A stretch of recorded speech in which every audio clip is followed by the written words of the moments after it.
ಎಲ್ರಿಗೂ ನಮಸ್ಕಾರ. Good morning. House the Josh? Hi. ನನಗೆ I owe my life to Manipal Hospital because I don't know if you know about it, I had an injury a couple of years ago and then Manipal Hospital saved me. Thank you Manipal for the something miracle happened, and thank you for this great initiative. ಯಾಕೆಂದರೆ ಇವಾಗ ನಿಮ್ಗೆ ಗೊತ್ತಿದೆ ಈ Bengaluru city ಹೇಗಾಗಿದೆ ಅಂದರೆ, ನಿಮಗೆ ಮನೆಯಿಂದ ಆಚೆ ಬಿಟ್ಟರೆ ಸ್ಟ್ರೆಸ್ ಇರುತ್ತೆ. ಯಾಕೆಂದರೆ ಅಷ್ಟು ಟ್ರಾಫಿಕ್ ಇದೆ, ಅಷ್ಟು ಕಂಡೀಷನ್, ನಮ್ಮ ರೋಡ್ ಕಂಡೀಷನ್ನೇ ಸರಿ ಇಲ್ಲ. ಸೊ ಇದೆಲ್ಲ ನೋಡಿದಾಗ ನಮ್ಮ ಮೆಂಟಲ್ ಫಿಟ್ನೆಸ್ ಹೇಗಿದೆ, ಫಿಸಿಕಲ್ ಫಿಟ್ನೆಸ್ ಹೇಗಿದೆ ಅನ್ನೋದನ್ನು ನೋಡ್ಕೊಳ್ಳೋದು ಒಂದು ಕರ್ತವ್ಯ ಆಗಿದೆ. ಅದೇ ಯಾರಿಗೋ ಒಬ್ಬರಿಗೆ ಮೆಂಟಲ್ ಹೆಲ್ತ್ ಸರಿ ಇಲ್ಲ ಅಂತ ಟ್ರೆಕ್ಕಿಂಗ್ ಹೋದ್ನಂತೆ. ಟ್ರೆಕ್ಕಿಂಗ್ ಹೋದ್ಮೇಲೆ ಗೊತ್ತಾಯ್ತಂತೆ, ಅಲ್ಲ ಗುರು ಮೆಂಟಲ್ ಹೆಲ್ತ್ ಬಿಟ್ಬಿಡು, ನನ್ನ ಫಿಸಿಕಲ್ ಹೆಲ್ತು ಅದಕ್ಕಿಂತ 10ರಷ್ಟು ಹಾಳಾಗಿದೆ ಅಂತ.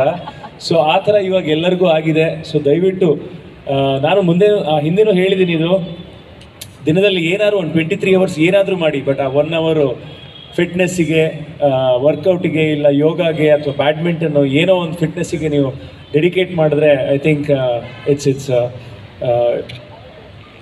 ಒಂದು 5-10 ವರ್ಷ ನಿಮ್ಮ ಬದುಕಲ್ಲಿ ನೀವು ಜಾಸ್ತಿನ ಗಳಿಸ್ಬೋದು ಅಂತ ನಾನು ಭಾವಿಸ್ತೀನಿ.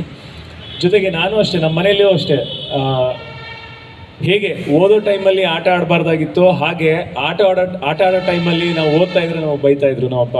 ಸೊ ದಯವಿಟ್ಟು ಏನಾದರೂ ಅಂದರೆ ಮನೆಯಿಂದ ಆಚೆ ಹೋಗಿ ಸ್ಪೋರ್ಟ್ಸಲ್ಲಿ, ಆ್ಯಕ್ಟಿವಿಟೀಸಲ್ಲಿ ಎಲ್ಲದರಲ್ಲೂ ಪಾಲ್ಗೊಳ್ಳಿ ಅಂತ ನನಗೆ ಹೇಳ್ತಾಯಿದ್ರು. ಸೊ ಆ ಥರ ಒಂದು ಅಪ್ಬ್ರಿಂಗಿಂಗ್ ಇದ್ದದಕ್ಕೆ ನಾನು ಇವಾಗ ಬ್ಯಾಡ್ಮಿಂಟನ್ ಆಡ್ತೀನಿ, ಸೈಕ್ಲಿಂಗಲ್ಲಿದ್ದೀನಿ, ಕ್ರಿಕೆಟ್ ಆಡ್ತೀನಿ, ಸ್ವಿಮ್ಮಿಂಗಲ್ಲಿದ್ದೀನಿ. ಸೊ ದಯವಿಟ್ಟು do this every day, at least for half an hour to 1 hour. I think it will make a huge difference to your life. And I would love to take part in the walkathon, and let's all walk. What do you say? Yes! Thank you so much for having me, and hope I could inspire you a little bit. Thank you.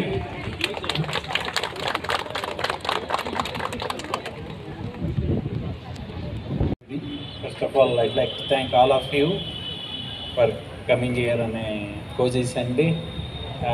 World Heart Day, this year's theme is don't miss a beat. So be aware of the early precautionary symptoms, either palpitation, giddiness, chest pain, breathing problem, and take care of your heart health.